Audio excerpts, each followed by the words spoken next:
On the morning of November 8, 2013, in the central Philippines, something terrifying arrived. A tropical cyclone, born in the warm western Pacific, had intensified into one of the most powerful storms ever recorded. This was Typhoon Haiyan. Winds howled at nearly 195 miles per hour, 314 kilometers per hour, at landfall. Storm surge waves up to 13 feet, 4 meters, or more barreled into the coast. Entire towns were overwhelmed in minutes. In the island province of Eastern Samar, then in Leyte, the city of Tacloban, a place of quiet coastal life, became the epicenter of destruction.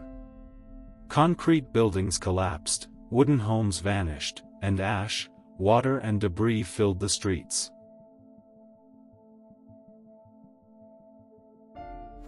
Haiyan's story is one of escalation.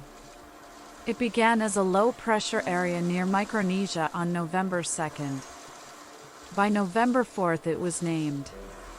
By 7 to 8 November it roared over the Philippines as a Category 5 equivalent super typhoon.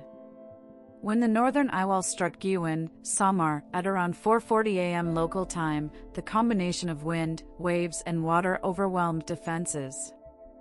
The shock was immediate and total. Homes smashed. Trees uprooted. Boats thrown ashore. The earth trembled under the surge.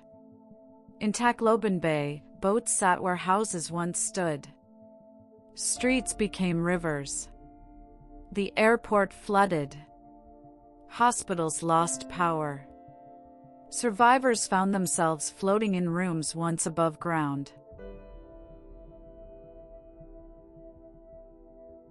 The numbers are staggering and heartbreaking. At least 6,300 people were confirmed dead in the Philippines, many thousands more were declared missing. More than 16 million people were affected across 44 provinces. Over 4 million displaced from their homes. Damage ran into billions of dollars. In some coastal towns, between 70 to 80% of homes were destroyed or severely damaged. Families woke to nothing. Children washed from shores. Rescue teams arrived under chaos. Aid trucks could not reach many villages because roads were gone. In the ruins, survivors searched for loved ones and water.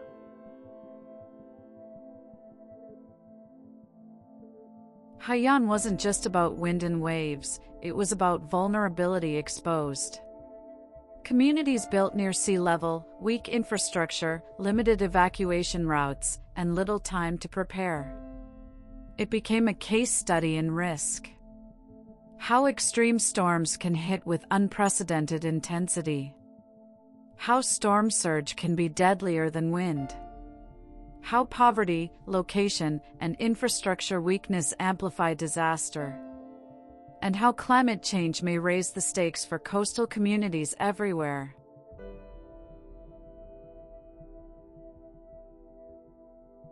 In the days following the storm, the world watched as the Philippines and international responders scrambled: water, food, tents, medicine. By months later, tens of thousands were still living in temporary shelters.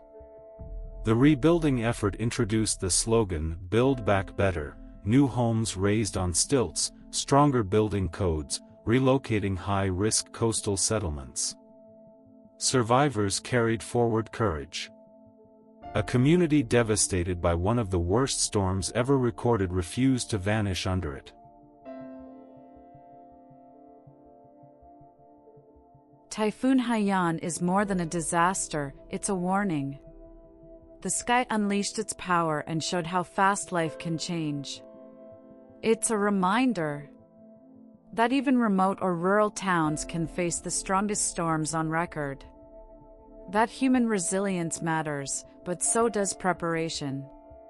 That we must respect nature's might and build systems to survive it.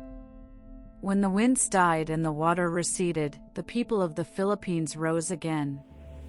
The scars remain.